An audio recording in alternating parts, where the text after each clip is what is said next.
Priya Sahaji, can you join please on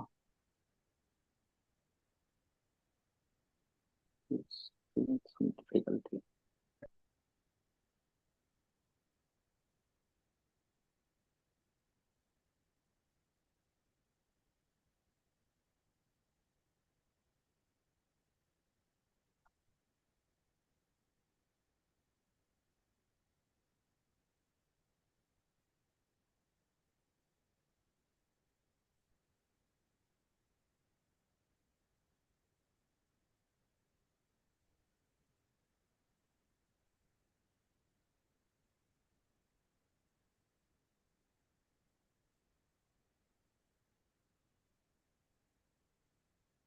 Priya Sahab, please unmute yourself and come on video. You may need to turn on your video.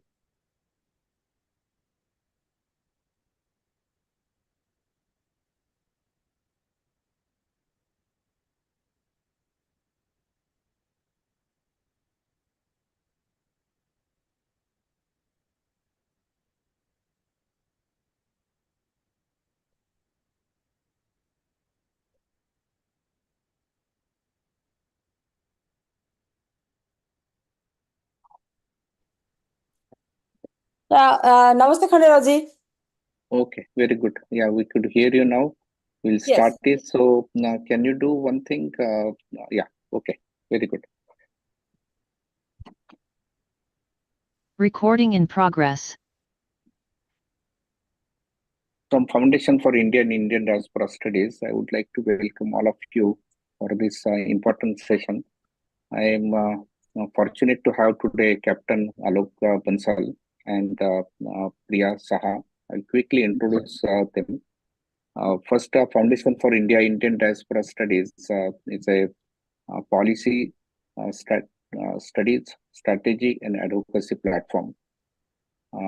From this platform, we do host various events for public awareness, also of the strategic focus.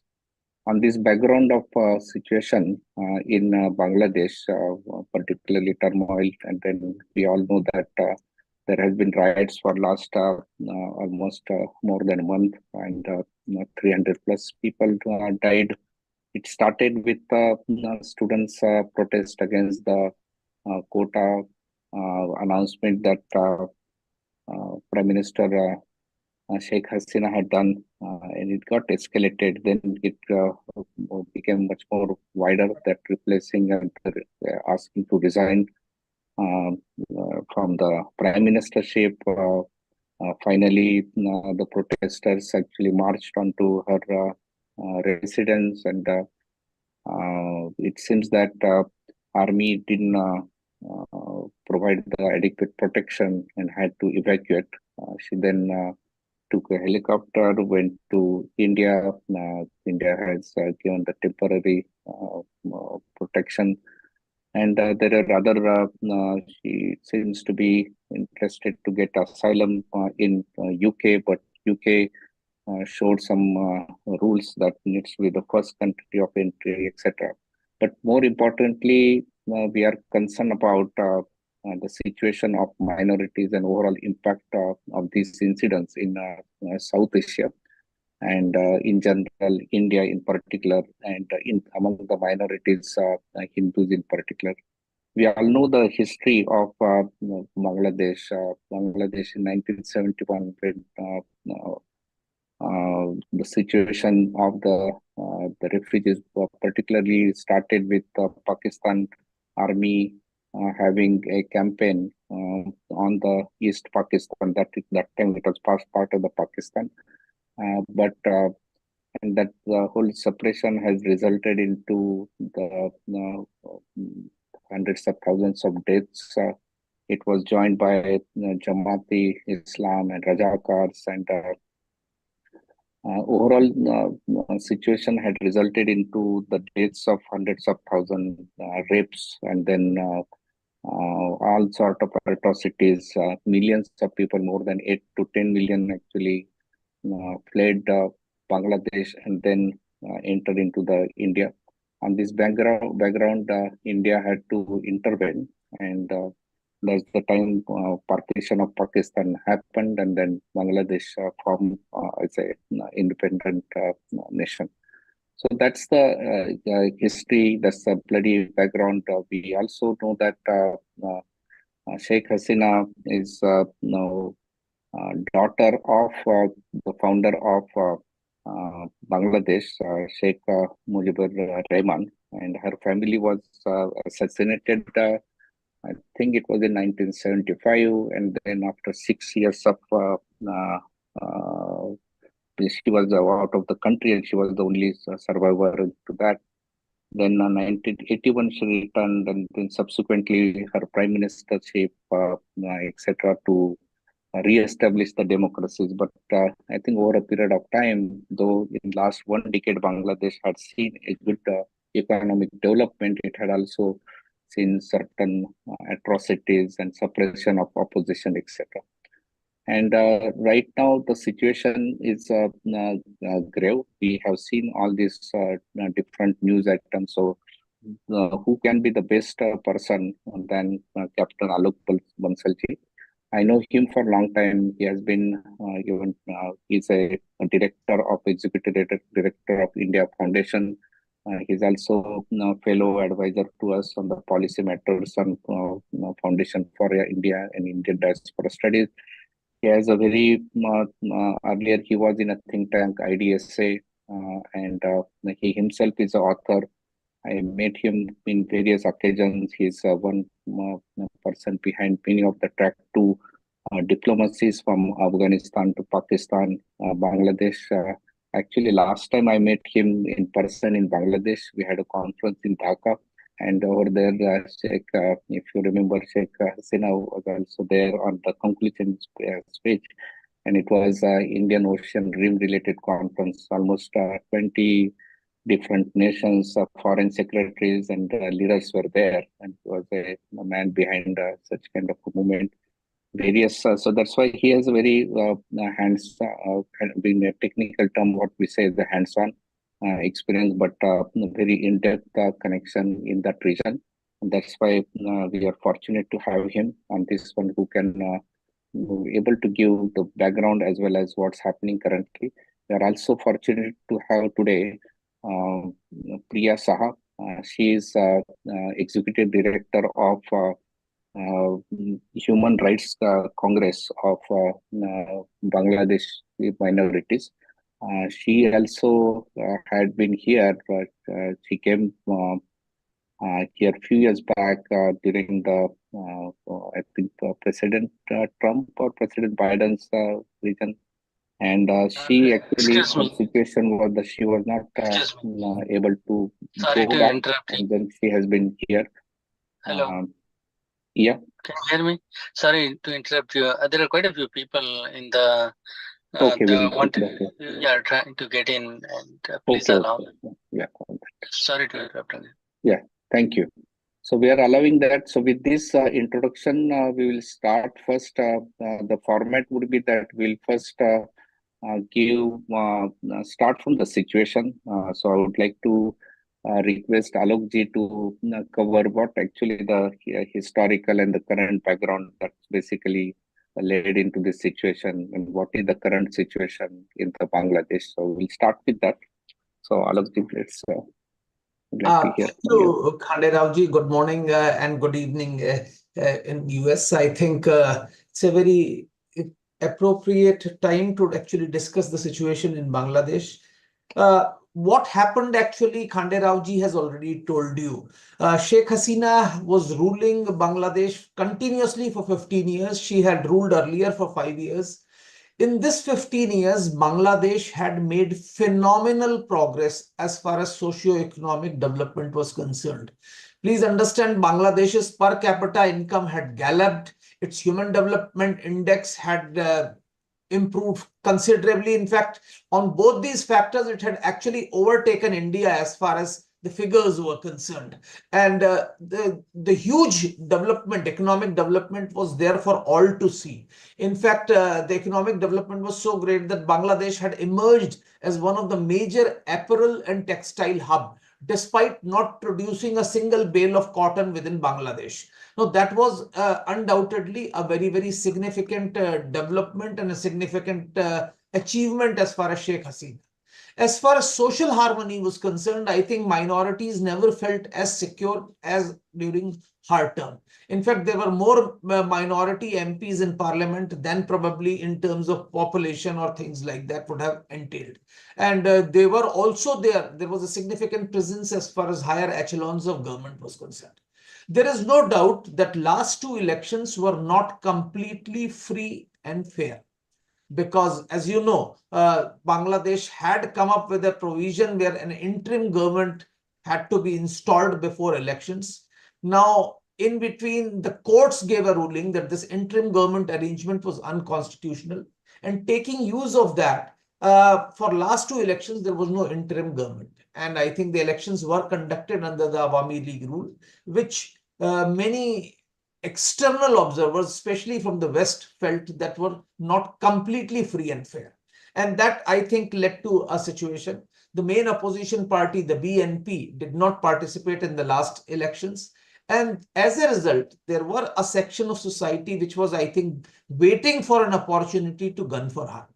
For some strange reasons, the United States also was very unhappy with Sheikh Hasina for not adhering to certain recommendations which they had made as far as the elections were concerned. So that had pitted her against the US to some extent. When we talk of achievements of Sheikh Hasina, one of her most stellar achievement was that she had managed to delegitimize Jamaat-e-Islami, the radical Islamist party, which had supported Pakistan in War of Independence, 1971. And she had hanged all those people who were involved in the assassination of Sheikh Mujibur Rahman, the father of the nation. Having achieved that, things were going well. What happened, Khanderao ji has already told you. The agitation which started with reservations, because there were huge reservations, and the main bone of contention was 30% reservation for freedom fighters and their progenies. And incidentally, this had been reduced, but High Court ruled that this needed to be brought back, and that is how the whole process started. Supreme Court subsequently reduced it drastically, but despite all that, the agitation continued. Now here, there are 2-3 things which we need to understand. I think there were some statements made by Sheikh Hasina, which probably you can say, and with the benefit of hindsight, you could say that was not appropriate, where she said that if reservations will not be there for Mukti Jodhas or the liberation warriors, then will it be for Razakars? Razakars were the paramilitary group which actually collaborated with Pakistan Army during the liberation war and betrayed the liberation warriors. That was one statement. And of course, the assistance that the students' body started getting from all sorts of anti-Sheikh Hasina elements. Also, what had happened was that before this movement had started, the main opposition, the BNP, had tried to whip up public sentiment against the government on many occasions. After last elections, as well as the recent elections, they tried to whip up emotions against the government. One of the medium which they used was to propagate an anti-India sentiment where they said, go India, go. None of these elements actually succeeded. None of these movements actually succeeded as far as BNP was concerned. But what happened was that this time, the student movement, prima facie, the face of it was apolitical. And it actually generated and it resonated with students all over. Initially, the security forces managed to control the situation, but when the student movement continued and over hundreds had already been killed, a movement comes. And I think in such situation, a movement comes in every country and any place it can come, where the security forces have to take a call whether they need to fire at their own countrymen or not.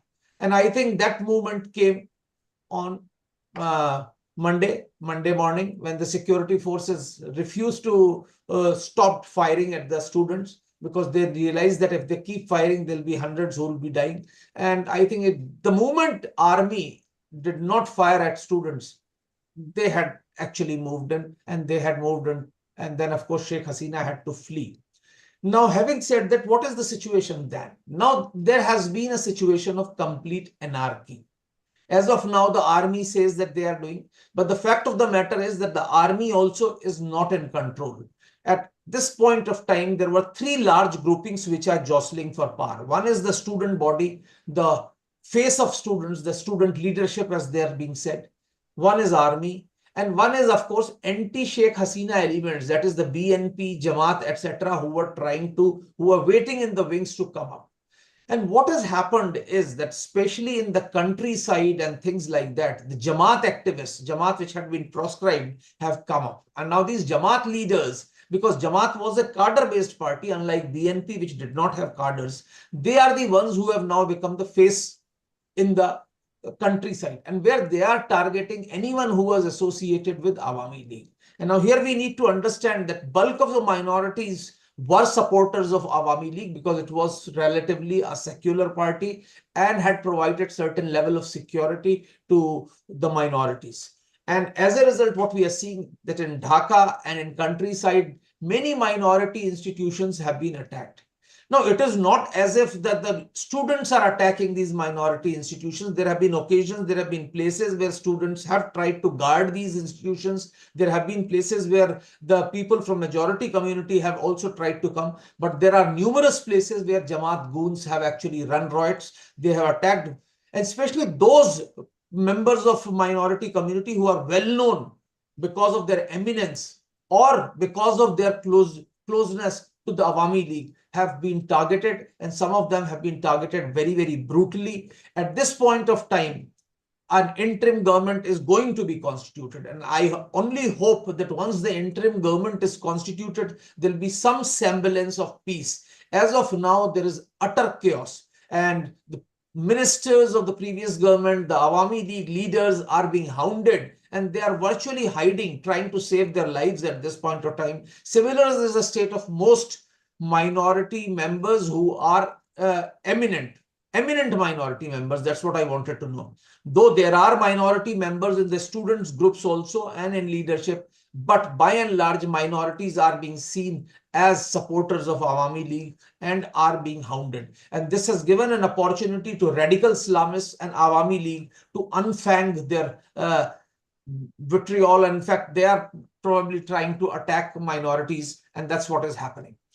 Just 2 points before we could wind up. I just wanted to say that Sheikh Hasina has come to India. Now, there are many people who believe that she should not stay in India. To my mind, that would be extremely counterproductive. Sheikh Hasina has been the most friendly leader for last 15 years. And in fact, India-Bangladesh relations have never been as cordial as they have been under her rule. I think that would send a wrong signal. Ideally, India should have, she was keen to go to UK, but UK is not allowing. US has already revoked her visa.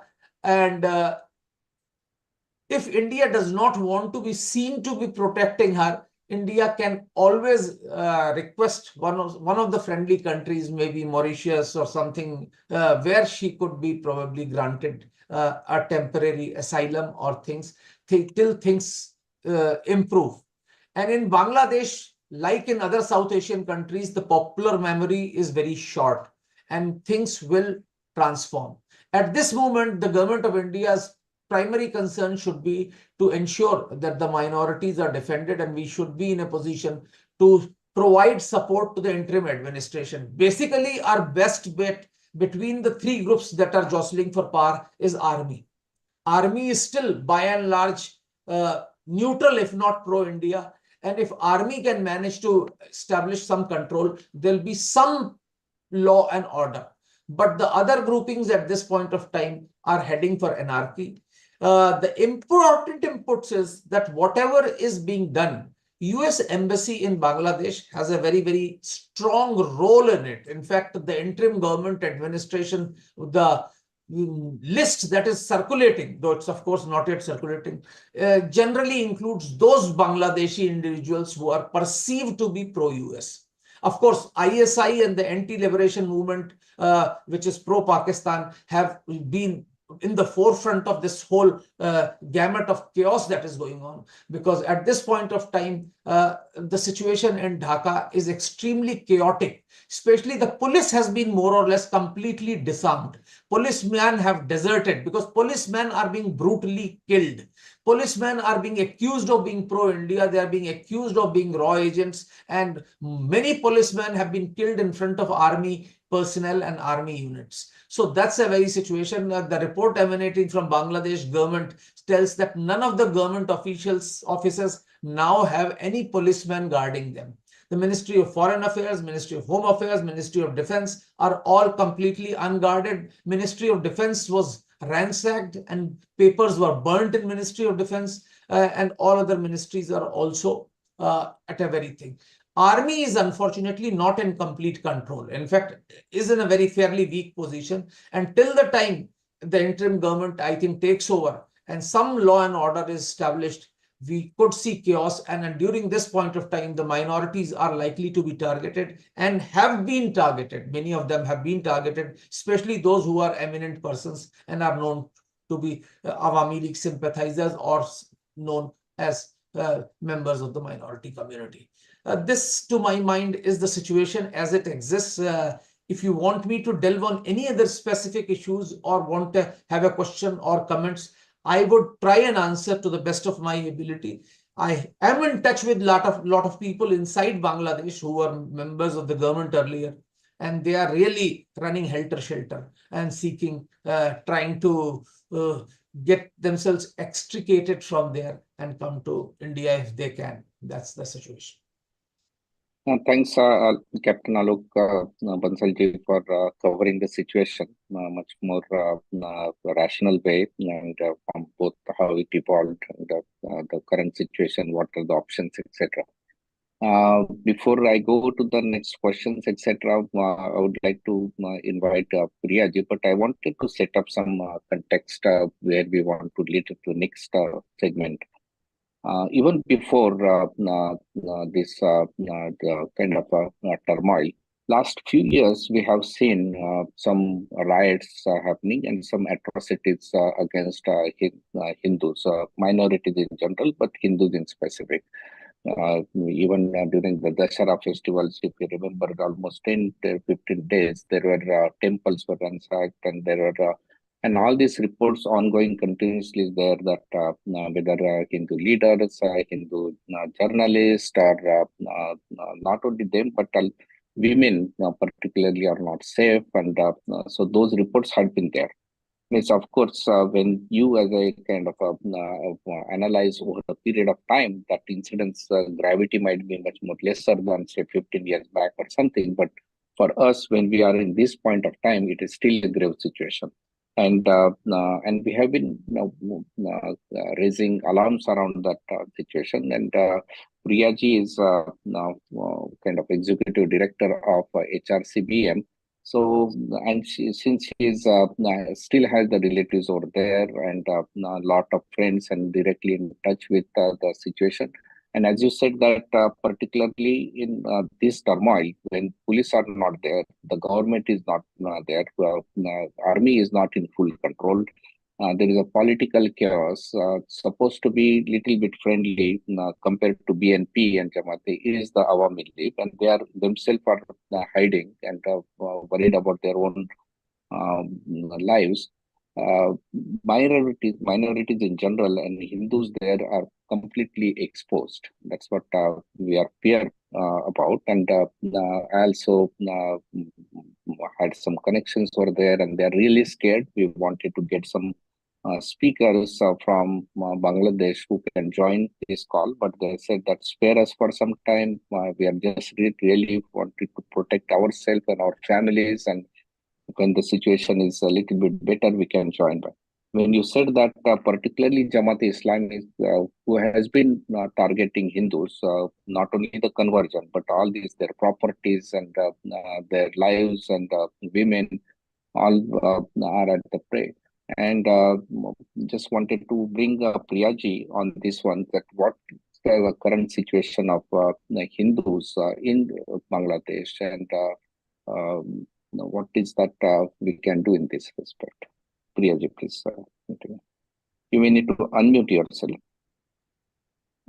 Yeah. Namaste, and thank you, Khanderao ji, and all of you to concern about Bangladesh and Bangladeshi, the Hindu community. I am grateful to all of you on behalf of Bangladeshi Hindu community, because you are thinking about us, you are working for us, you are raising your voice for us. So we are grateful to you. And you are watching a very little through the television and the other social media. The things are worse in Bangladesh. You may, how many things are happening there? All of you may aware about that. There is 18 million Hindu people still in Bangladesh, and they have lots of business places, the little shop or anything in the rural area, because we are the son of the soil. So Hindu, we are not immigrant. So Hindu are living in each and every corner of Bangladesh. So most of the bazaar or the growth center, Hindu have the store, different type of store, the gold, the cloth, and the grocery, and all types of hardware. You can say that little business. And we have some big businessmen, they have garments and all other thing, and media house, press. So all they are targeting the Hindu houses, those have the money first, the business places, houses, and they are burning the temple, attacking temple each and every corner, and vandalizing not only temple, not only the Hindu houses and business places, the graveyard, we call the Shoshan. They are vandalizing the Shoshan so that they can take over this land. And at the same time, no Hindu people are not able to sleep in night, because their daughter, their girl, their woman, everything is under attack. And army circulated some number. Okay, if you have any problem, please call this number. And I have shared my Facebook. I have sent it all, all way I can. And people are calling this number and nobody is responding. They are talking, okay, it's wrong number. When they're picking the phone and people are crying and requesting for assistance, they're taking, it's a wrong number. And so people are talking, there is no administration. I don't agree with that. President is there, and army is there, and we have more than 200,000 army. And they are capable. They have the capacity to control this anarchy, but need to their wish whether they want it, or they are prepared, or they are not prepared. I think they are not prepared. So that's the main point. And when you do not have any people to save you, no law enforcing agency, and Hindu in our Bangladesh, we do not have any training, and our people are not terrorists, or you can say we do not, people like we will do our protection by ourselves. Generally, we depend on law enforcing agency. We are filing case, we are going to the police station. We are the good citizen in Bangladesh. You cannot find any case against the Hindu. You cannot find Hindu in the jail, because we are very peaceful, and we are the custodian of Bengali heritage and culture. You will be very sad to hear that they are burning library. The Kumilla, there is a very big library. It's an old district. They burn it down, and museum, and all mural and all artifact in the road, and the art things in each and every corner. They are vandalizing everything, and they not only attack on Hindu, and they vandalize on church in Old Dhaka, and they attacked all Mazar, the Sufi community, and the Ahmadiyya community from the Kumilla, Kurigram district in the northern part of Bangladesh, near West Bengal and Assam. They attacked the Ahmadiyya community, and more than 50 people are in hospital. and some people also murder. But I do not know how many. So you can understand it's total anarchy, not only against Hindu, not only the change of as a political party, but it's coming like Afghanistan. That's why they're attacking the Ahmadiyya group, the Mazar, and all the art and cultural thing. And there is we have a very prominent artist, Rahul. He is living in a very posh area, Dhanmondi. And you can imagine when the France president Macron went in Bangladesh, he went to visit his house and play together music. And he has stayed long time with Rahul. And first, what they did, they attacked the Rahul house and burned it down and all these musical instruments. And they attack we call the Children Academy, where children are teaches the art, culture, drawing, all these things. They vandalize that also. So what's happening? They are going all out against the Bengali culture and heritage. And the Bangabandhu, I cannot imagine when I saw in army cantonment, the Father of Nation, Bangabandhu's statue was vandalizing by army personnel. And they pee on Bangabandhu statue. Can you imagine how it is possible? And they burn down, when they burn down the 32 Bangabandhu Sheikh Mujibur Rahman house, and then it's a museum, and all of this independence document was there. So they burned down each and everything. And not only they burned down the museum, they also in the Bongo Bhavan, in the Prime Minister, it's an official resident, and they destroy all this paper, the document. And they not only taken the, the hen, chicken, fish, gold, cloth, everything. They taken, they just, you can imagine the AC, everything they take out and destroy all this government document. And everywhere, So I will be very, you will be very shocked to know on Hindu commissioner in Dinaspur, they murder the two person, the commissioner, Shapan Babu, and his nephew, and they, they confirm whether he is circumcised or not, whether he is Hindu or Muslim. Then they hang in the overbridge, the road crossing overbridge, two of them, and 7 hours they were hang on this bridge. After 7 hours, nobody was dared to take them down, and they were enjoying. They murdered the Hindu people, and then after 7 hours, some people get down this dead body, and I do not know when they make funeral or anything, they can do it. And the things is that when the law enforcing agency are not doing anything, then how people will live? And I need another 2 minutes. The past government there was a lots of parliament member, minister, that's true.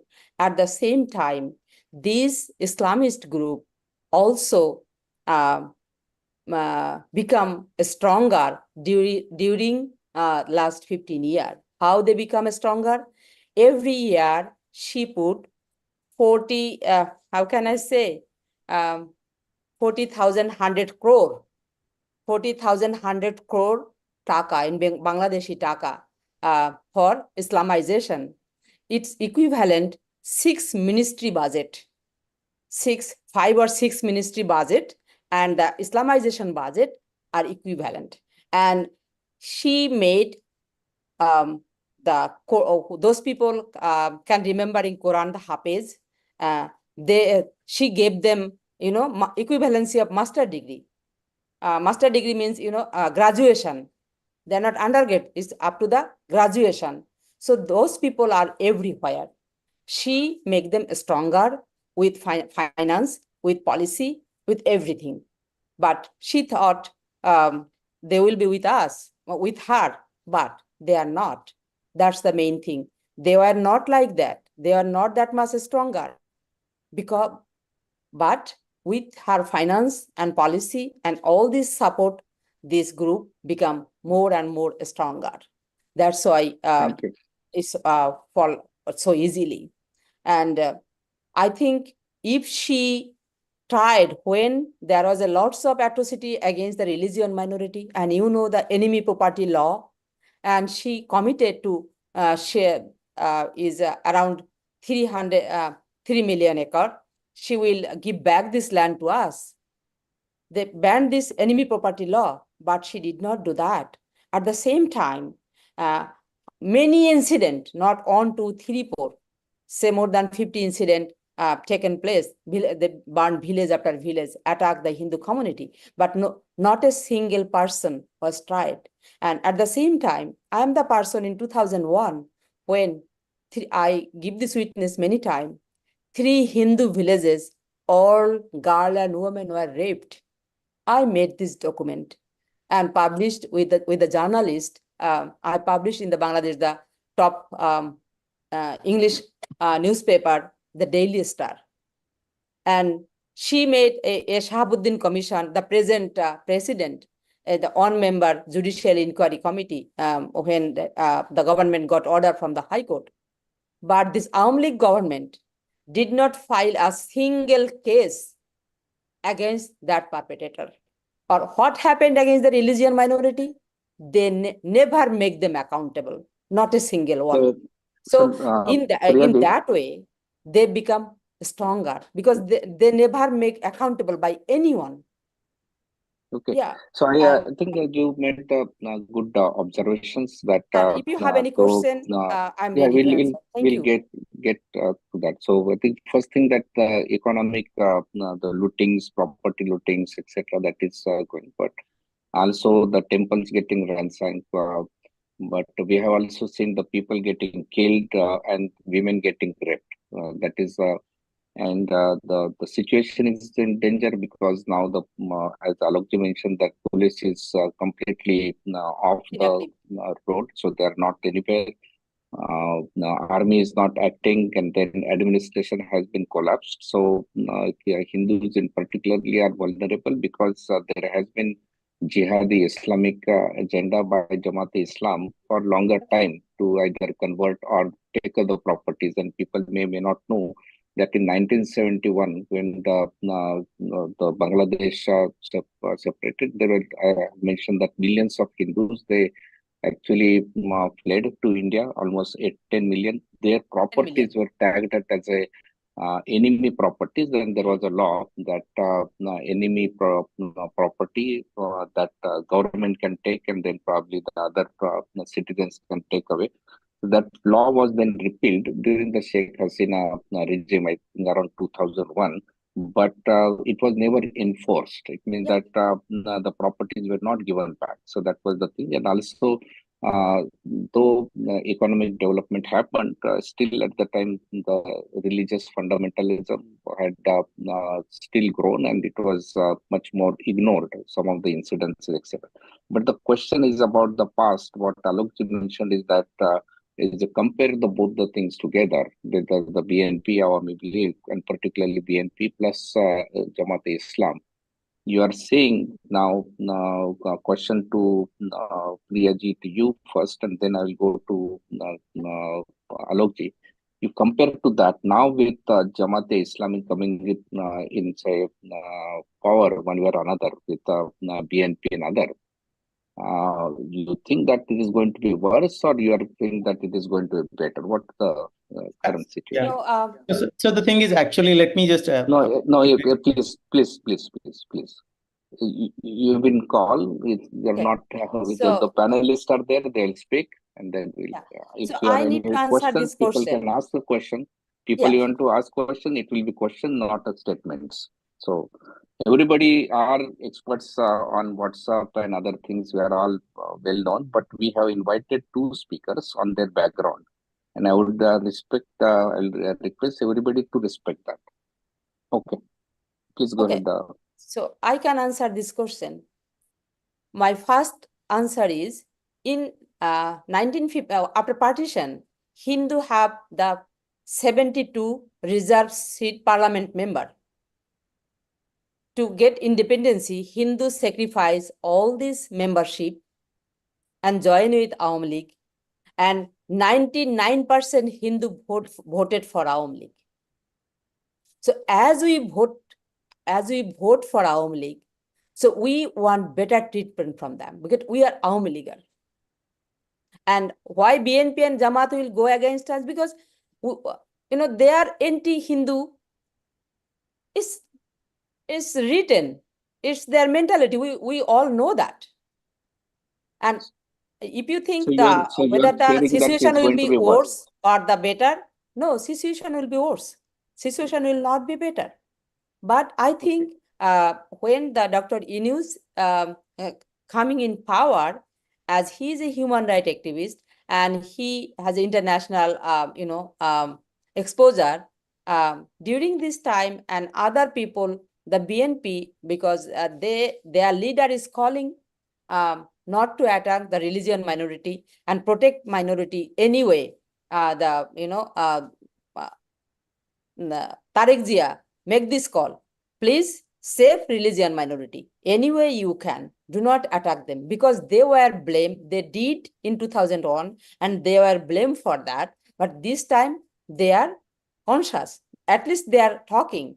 And some of the leaders they are calling stop atrocity against the religion minority. They are. I want to give them credibility. So the question here they're calling is that they're calling this.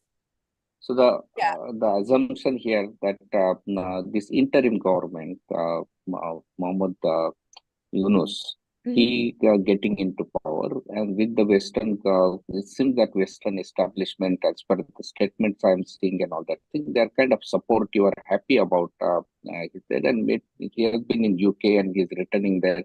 Might even be a larger play they may be having in the background. I don't know about that, but it seems to be there. But is that what you are saying, that whether this interim government coming into the picture is better and it will normalize? No. It's not better than Awami League. But where we will go with 18 million people, you cannot uproot it all of them. You have to cope with changes situation. You have to cope and try to survive with the changed situation. I know. We can't talk about the theoretical thing. We are only two options there. That's what we are saying, that what is actually the next steps? What can be there? Otherwise, we'll have the complaint, and now we'll go to Alokji. Alokji, please go ahead. What do you think that one suggestion. The current options are? Just 1 minute. Just one suggestion. That is, we need to call the UN peacekeeping mission to deploy as soon as they can the peacekeeper in Bangladesh. Otherwise, Hindu will not survive and the religion minority will not survive. If we want to survive there, we need your help. Please call UN and submit an application as soon as they can. They need to deploy the peacekeeper in Bangladesh. Thank you. It's a good suggestion. Yeah, it's good campaign to do. Now, Alokji, what are the options are there in general, and what is the option for Hindus? And what are the India? What is going to, because India is the in that neighborhood is the kind of big brother, or mostly in that. What is the India's role into this one? So 3 questions around this. I think firstly we need to be very clear.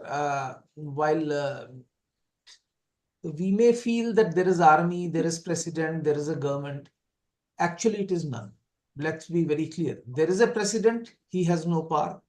Unfortunately, army is not able to exercise its power. In fact, there is some sort of a reluctance. It's more than the reluctance. I think there is actually a freezing. And this I'm telling you, getting inputs directly from Bangladesh continuously for last 48 hours. Army has really not acted except to consolidate whatever their little cocoons are there, just to defend those areas and not venture out and try to do that. Even traffic is being managed by volunteers in Bangladesh.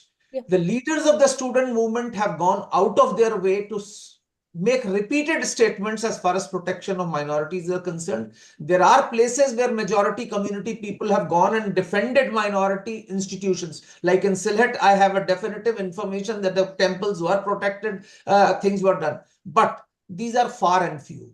The fact is that the chaos that prevails has allowed Jamaat to unveil its worst things, and Jamaat activists are the ones who are taking advantage of this sort of a situation, and many places they have actually combined with anti-social elements whose only purpose is to loot and indulge in violence, and they have joined them to target because now they have become easy targets. Now Muhammad Yunus reaches today, he gets sworn in. Maybe the moment government starts establishing its authority, you will see that this violence will come down. To my mind, minorities for the time being, that is 24, 36 hours, should remain at safe places where they remain relatively incognito. There are numerous other institutions which are other persons who are willing to hide them at this time. Not only minorities, anybody who is a prominent leader of Awami League is in hiding. They are also equally being targeted. They are actually in countryside, people are moving around with lists of Awami League members and trying and looking for their houses, their properties. They are being attacked. They were ministers, many of them, ministers, cabinet ministers, they are being hounded. So that situation is there. I only hope that once Yunus and his interim administration takes over, they start emphasizing, because yesterday they appointed a new police chief. Now probably some police will come, because this job can only be done by police. Army will not be able to do that. Army can only impose curfew if you want, but army doesn't want to do that because that would pit them directly with demonstrations. The students have not gone back. Till the time the students go back, you will see this sort of a situation. To my mind, the best option for Hindus is, and this I have been saying to the community at large, the Hindus are doing fairly well in Bangladesh, but they have never made a concerted effort to join armed forces en masse. The percentage of Hindus in armed forces has been low. And this, I think, is a weakness of ours. In fact, I have told Hindu community leaders, I know so many MPs from Bangladesh, they are incommunicado at this point of time. MPs from Hindu communities, including one who won as an independent. I have not been able to communicate with them for last 2 days. Obviously, they must be hiding, and that is the sensible thing for them to do, because at this point of time, when there is chaos, they should remain hidden. Maybe by tomorrow or day after, you will start seeing things improving. Incidentally, the violence is not only against Hindus. It is against anyone that is perceived to be anti all minorities. Like Ahmadiyyas, it was told, Ahmadiyyas have been targeted very bad because they are the first easy targets. There have been some attacks on other minorities also, but they are, as I said, minorities are seen as pro-Awami League. And I think at this point of time, when there is an anti-Awami League movement, there is a huge movement. The second thing which I wanted to say, it is not that Awami League does not have support. There are still about 30% of the population which is Awami League supporter. But unfortunately, with leader having scooped, the Awami Leaguers are in disarray. If they would have organized, they had the strength to take on some of these goons. But what has happened is that a leaderless organization, there is complete disarray. So the government of India has to actually provide some shelter, some protection to some of these Awami Leaguers, even if it is seen as anti-Bangladesh for the time being, on humanitarian grounds, which will allow Awami League to regroup and reorganize to some extent. Because there is no doubt that the best bet for minorities in Bangladesh is Awami League. Whatever may have been her contribution to religious organization, she's herself a fairly religious lady, but Sheikh Hasina was secular and her administration was extremely secular. It is under her administration that you saw minority members in substantive number in administration and higher echelons of power, except in army. And that's where I think army is the place where I think Hindu community has, by and large, not made an effort to join post 71.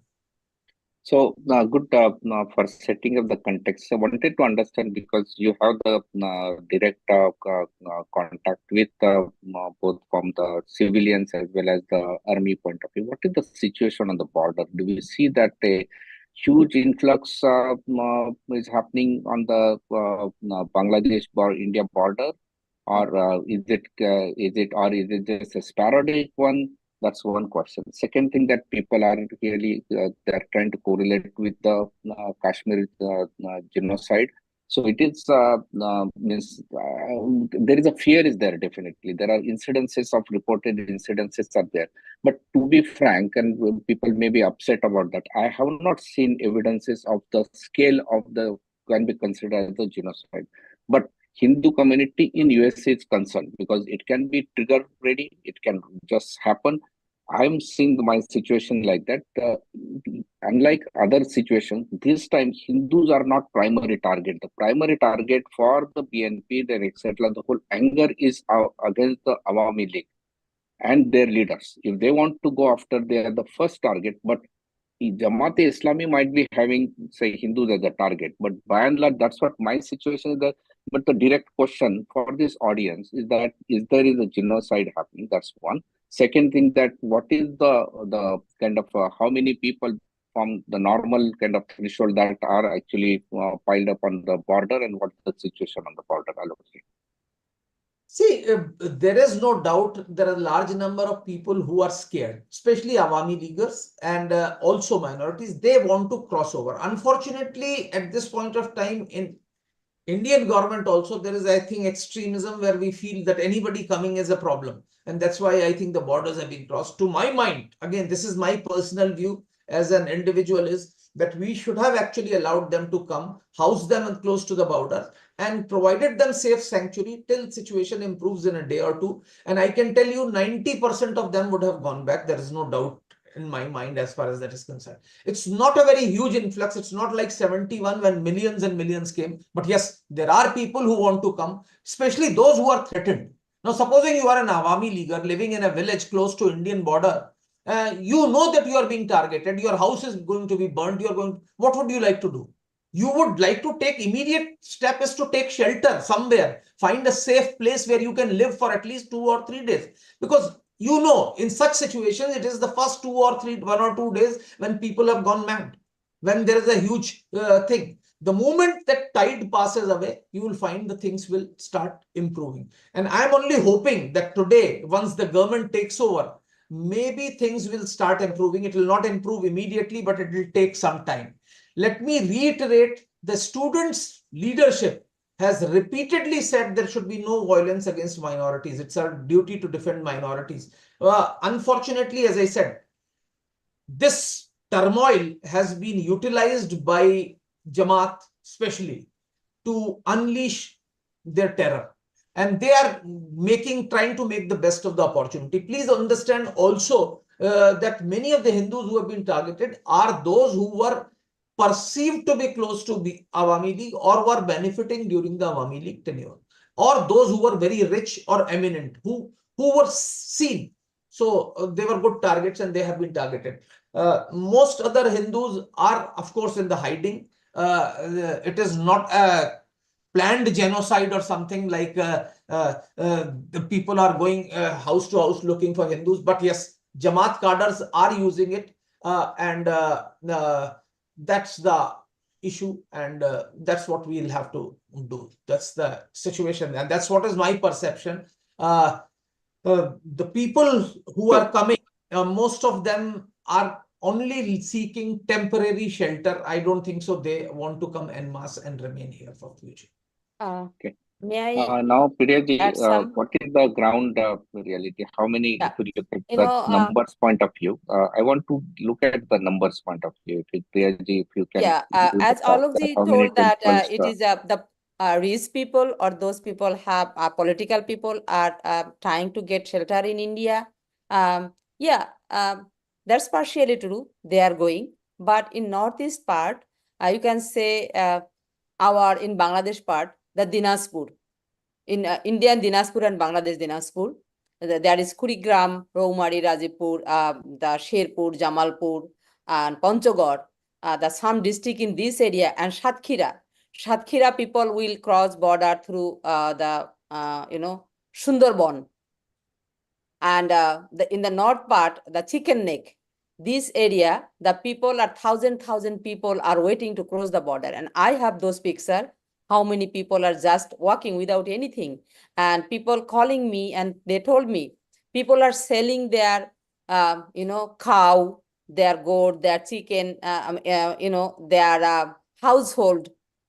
They with very cheap, it's very cheap.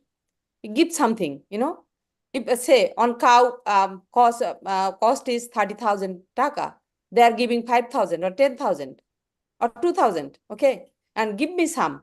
So they are selling everything and trying to cross the border in the chicken neck area in Assam and in the northeast part, and from the Satkhira, and people those are in Dhaka and surrounding the area in the middle of the country, they are in the most trouble, because there is no way to go to the border area, because there is no transportation, how they will go.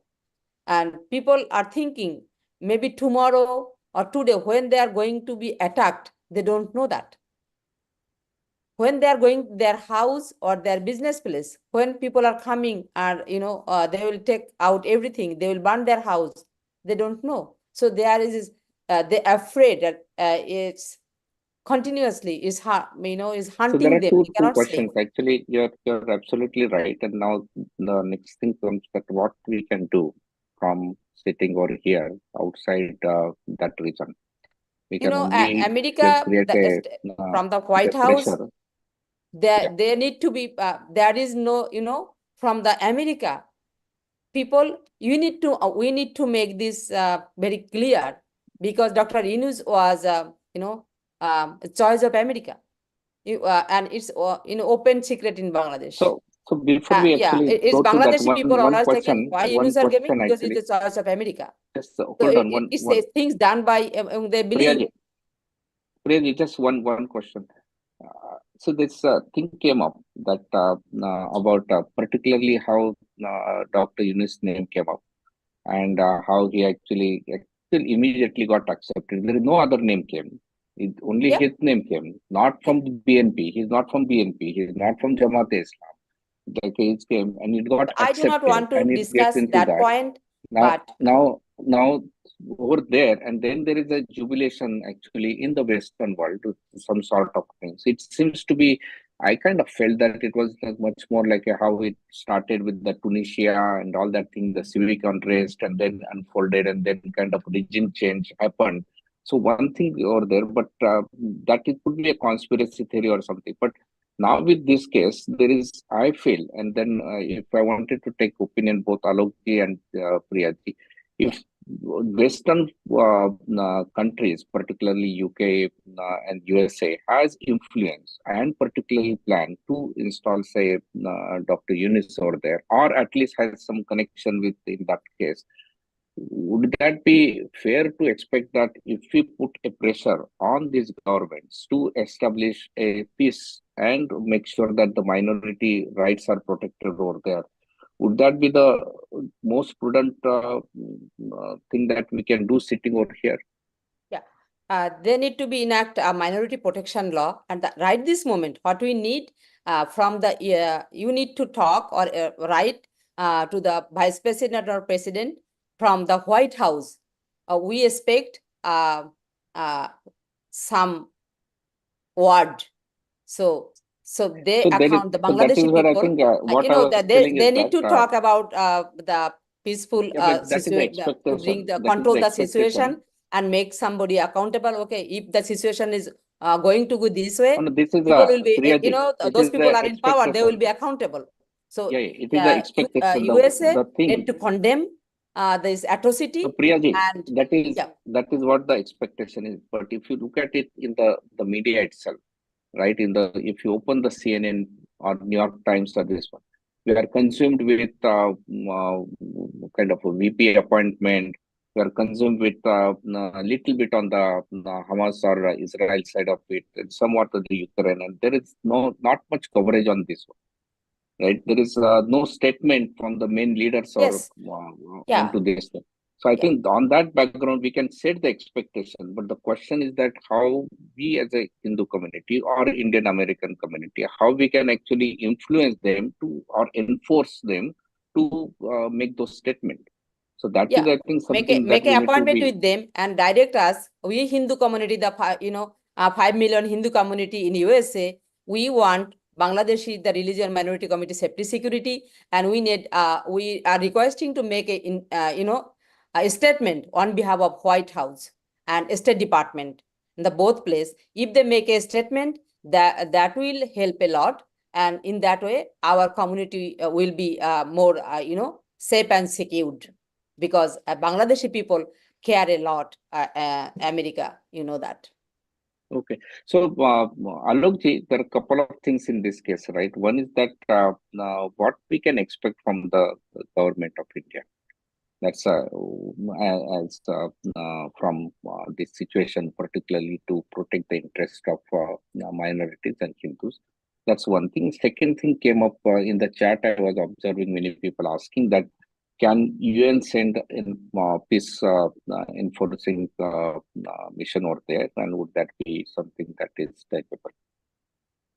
See, firstly, as far as government, let me first clarify that there is a widely held perception that the interim administration and the change has by and large a huge support of the US administration. I don't wish to get into the questions, queries, etc. But the interim administration, as it is going to be constituted, is having wide support of the US administration. So US administration is in a far better position to influence things, at least in the near future.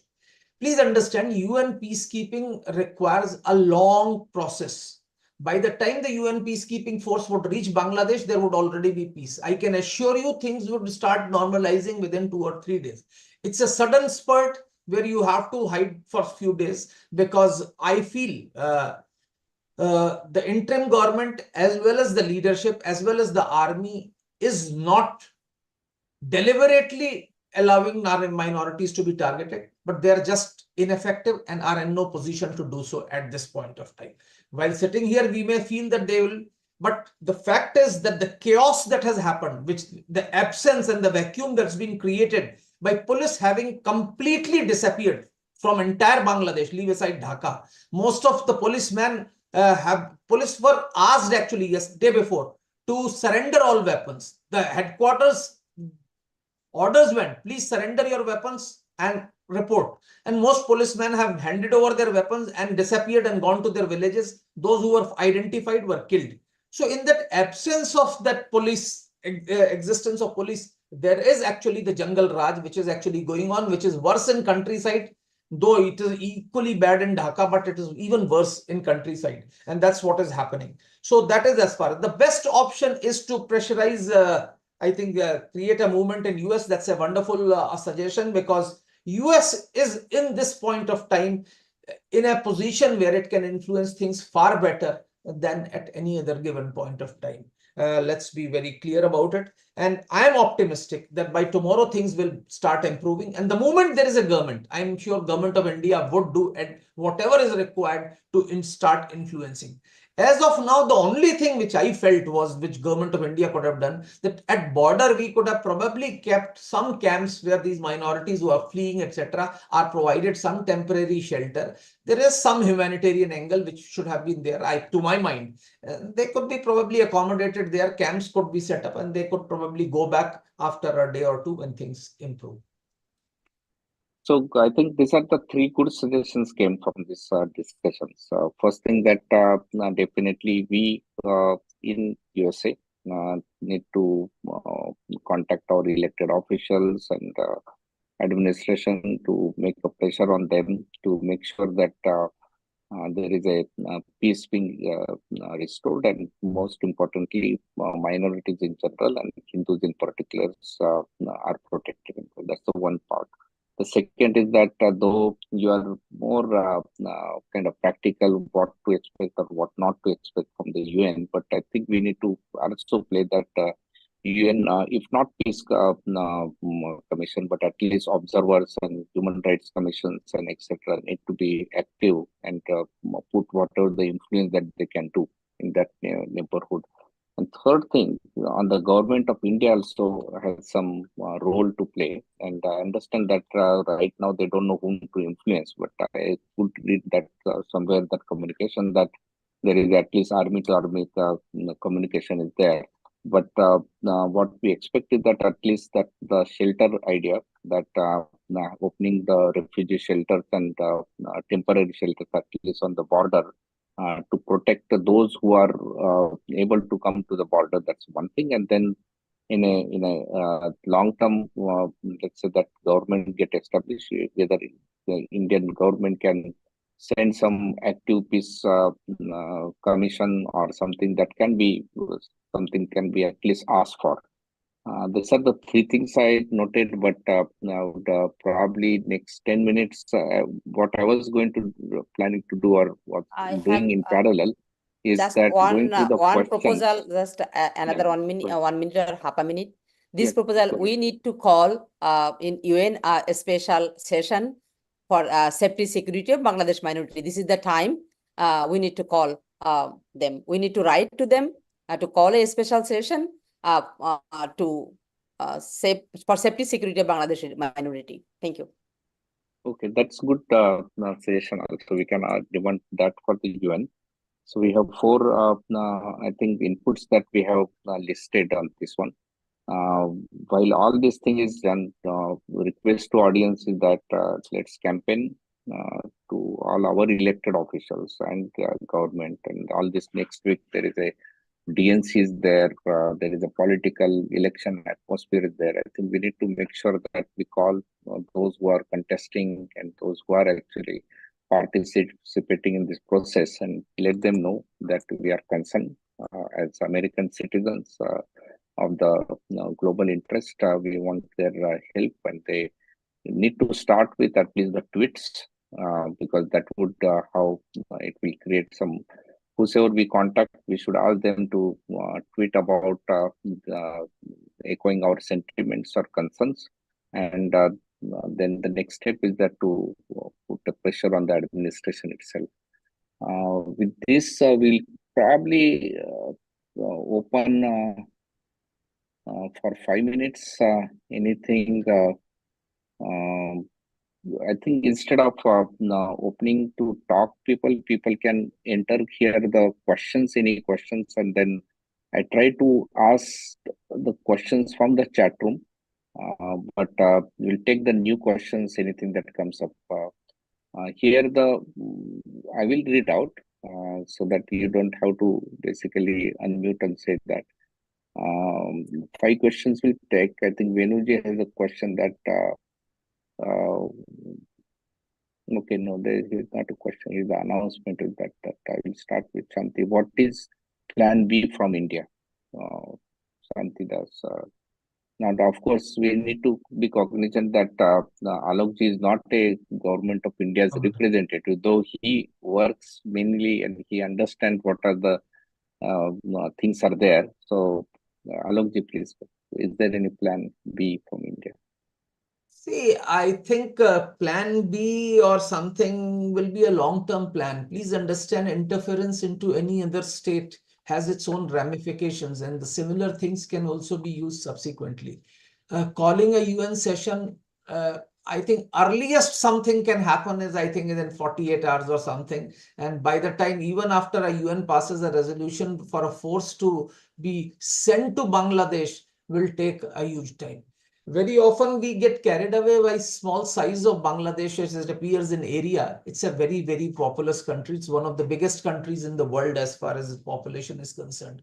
So we need to be very careful. I'm sure government of India, once a government is there, I think any government of Bangladesh which is there in Dhaka can be influenced and can be influenced to look after the minorities. That there is no doubt about it. The government of India can do it. Any administration comes, even if it's a BNP administration, I'm sure we can put some pressure on it. But when there is no administration, you can do very little. That's why, as I said, we are all hoping that today, once a government takes over, I think there will be situation which would improve and things would start becoming okay. It is not that minorities are being targeted in every village, every place. There are places, please understand, it's a big country and there are people who are being targeted, and they have, my heart goes out to them, but they have, at this point of time, I think we just can't do them. They have to actually protect themselves for next 24 hours, hopefully by tomorrow. Already what I have gathered is that the situation today is slightly better. I'm not saying very much better, but at least in cities like Dhaka, etc., things have started improving marginally. That's all I can say. I won't say that they have improved considerably. There are certain locations, even in Dhaka, where there are, of course, people are relatively safe, like cantonments, etc. But yes, situation to my mind, again, and I'm fairly optimistic, should start improving by tomorrow onwards. I have really not understood why the army chief or the president actually discussed issues with Jamaat leaders also. I think he called for discussions, which I think is a problematic thing, because if you make Jamaat a stakeholder in interim administration, we are going to have a problem. I think Dr. Yunus is fairly a respectable man and should be fairly neutral and secular in his orientation as far as administration is concerned. But till I think an administration takes over, the ability of extra outside powers to influence things will be limited. Direct intervention is not feasible, to be very frank, especially in this weather. Please understand, this is a weather when communication links in Bangladesh in any case become very, very difficult and precarious. So, Priya ji, there is a concern people asked in this that 18 million Hindus are going to get wiped out. Something that someone has mentioned that is it that danger? And you need to be very fair and wiped out. I can say you there is some area, the target where the densely populated Hindu during the Sheikh Hasina period, they attacked those areas where the Hindu population are densely populated. So they try to, make people bound to leave the country. It's not that they are trying within short time, okay, everyone will leave, everyone should leave this country. But they are making such a situation. There is no protection from law enforcing agency, no judgment, and nothing from the government. Then every day when they are losing their property, their respect, so that is they a are not getting long-term thing opportunity, then they are making bound to leave the country. And through Yes, many right laws, now what is not only enemy property, only one law, after partition, Pakistan government and Bangladesh government let's get back to the five laws to taken the Hindu land. So when they taken Hindu land, is the indirectly they are uprooting the Hindu community. I think that my question is that we know that situation. It has been going on. That's why the population of Bangladesh has come, at least minority, from 22% to 8%. No, not 22. Partition time, the population was 29.7%. Yeah, I'm getting 71, 1971. No, not 71, because the partition time, the same people, in Bangladesh, after partition, that is not, people are not coming from other countries. All are the same people. Okay, so 30%, this would be, I agree with that. And there are a lot of things. Right now, what we are saying, the question is around that. Right now, what is the situation? Is it a massacre is happening? It is a huge temples are getting wiped out, because there are people saying that there are no news coming out, right? There is nothing in the front page. So I'm just putting the questions from the people that what is the actual situation? There's a fear is one thing. There is a whether the properties are over a period of time, but what is the ground reality? If you have anything in terms of the numbers, if you have that, because that is the missing data right now is that, and people are concerned. I have some data I can give you. I have some data to you. I can provide you. I will email you the data. No, here right now, can we say that what is the number or approximate ballpark number? The murder, or the Yeah, attack? murder, temple. Yeah, temple, they attacked temple more than 35. Okay, more than 35 temples basically attached into that. Attacked, yeah. And after, Babri Masjid incident, they vandalized 5,613 temple. So in that respect, it is, I just wanted that to bring countries, to the audience that it's there is a lower. concern there, there is a worry there. But if you really look at in Babri Masjid, there are 5,000. Right now, there are 35. So it is because there is a repeated statement in there. There is a genocide right now happening. And there is, but I think people need to little bit get that to rational. I think that there is a fear there, definitely. There is a lawlessness is definitely there. And we need to do our efforts that it doesn't escalate. But the situation, at least I am not getting that. It is a, right now, there is a genocide is happening at this point of time. It may happen. Our role is that to make sure that it does not happen. And I think that is where we need to get our act together. And the 4 action item we listed into that. One is that put a pressure on the elected officials. Second is that, as you mentioned, that UN should have a call out a session on the situation in Bangladesh. That's the second. Third is that if anything observer peace mission can establish. Then fourth is to government of India. And again, the fourth is the government of India. And the fifth one, again, to bring back to, there is someone, I think Venuji has put together. It's a good idea that can we have a protest or at least a vigil prayer or at least assembly No, at we need every to protest. town We need to in organize. United States and create a media blitz so that there are 2 action items specifically for the Indo-American community or Hindu community. One is to contact elected officials, and last one is the vigil prayer, like a candlelight vigil or anything that we can do locally. It's a good idea. So 5 of these things, if we can do, and then the focus is to create a pressure, international pressure, so that the situation does not escalate and the situation does not turn into the Hindus and minorities getting wiped out. That is in the short term. In the long term, as Priyaji was alluding to, that over a period of time, there are a lot of things, whether the laws or etc. has been made such a way that Hindus won't be able to stay there safe unless they convert or flee that thing. That is the long term. And that, I think, could be a discussion for the separate section that what need to be done in the long term. But the short term, at least we have these 5 action items. With this, I think we should conclude. I will give 1 minute each. If you allow me, I can give Priya another 2 ideas if you would just allow me. We need to make media is not publishing news on behalf of Bangladesh, anything. So we need to have a press conference so that then media will get the information and statistics. At the same time, we need to protest.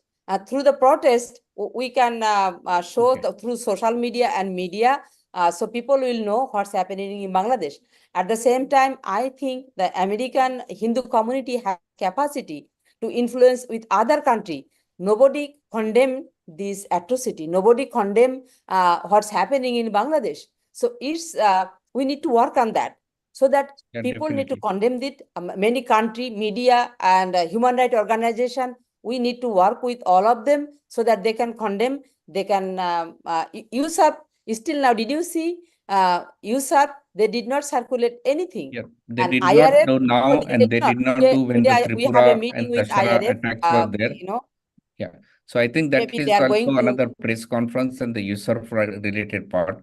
I will conclude into now again the people that we as a kind of analyze the situation in a much more dispassionate way to just to understand and put it in perspective. It does not undermine the fear that is there, and that if it doesn't handle properly, there is a danger. There is a danger. Definitely, it can go to very high massacre and all that things and rapes and everything is possible because there is completely collapse of administration and it can go anywhere.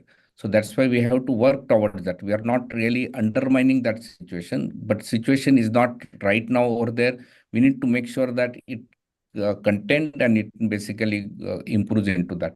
We have this long list of action items, so we'll just final couple of minutes for Alokji for your side to conclude, and then we'll wrap up this program. And we have the action item listed. We'll work on those in next couple of days, and then lay out the next actions. See, what I would only like to say is that, yes, there are attacks and there is fear. I think it's more than the attacks, there is a huge fear. And contrary to, I was actually going through the chat box things, why Hindus support Awami League. Well, I can only say that Hindus had larger representation in parliament than their percentage of the population. In fact, under Awami League government. In fact, I was just seeing Narayal district Awami League President Subhash Chandra Bose's house has been attacked. But so has the MP's house been attacked. The hotel owned by a Awami League leader in Jessore has been burned. See, the point is, in the first incidents, 100 people killed, 2 were Hindu councillors. But what was highlighted was 2 Hindu councillors. So, yes, that's an important issue. But it is not that there is a genocide against minorities. Yes, minorities under a fear, because there is a genuine fear that this issue of turmoil will be utilized by Jamaat and BNP to gain power. Now, our first aim should be that anti-India elements within Bangladesh do not come to power, especially the Jamaatis or those who are known to be anti-Hindus. Both, I think, neither the army nor the student agitation is anti-Hindu per se. At least that is their proclaimed position. In fact, the student leaders have repeatedly said that minorities have to be protected. So I think the aim is to provide them shelter, provide them assurance. And I think once the government comes, I'm sure government of India would immediately move into action. And you will see, because as of now, as I said, the biggest problem is there is absence of police. And police had, let me tell you, amongst the police officers, the Hindu community had very substantive presentations. There were SPs, there were inspectors, there was so many of them. In fact, when you read the names, etc., when you are seeing, there was a adequate presence of Hindu community, at least in the officers' cadre. I'm not sure about the rank and file. And their absence, all of a sudden, has created a void and a field day for lawlessness. And I think things, to my mind, I'm very optimistic that things will start improving. The moment some government comes, that government has to come. That's the only thing. And I hope Muhammad Yunus would be a very, very just man. Considering his... Thanks, you are optimistic. We are cautiously optimistic because we have fear. You are close over there. We are far off. What we are seeing is that I think people feel that more as a helplessness, because there is no one to turn to, nor army, no administration, no police, and international entities are actually silent. There is no UN presence, no talk in United States. Also, there is no statement. There is an election happening. They are not bothered about such a massively densely populated state in South Asia. There is a regime change, or not even regime change. There is a turmoil is happening, but there is a media silence happening. On this background, we all Indian American diaspora and in general and Hindus were concerned, and at least we resolved to do few steps to play our own role into as best as possible to up the pressure on all elected officials, administration, and UN, and particularly in this case.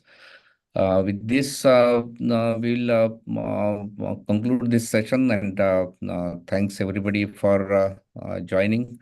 And we'll roll out at least some of the action items so that we can take it further.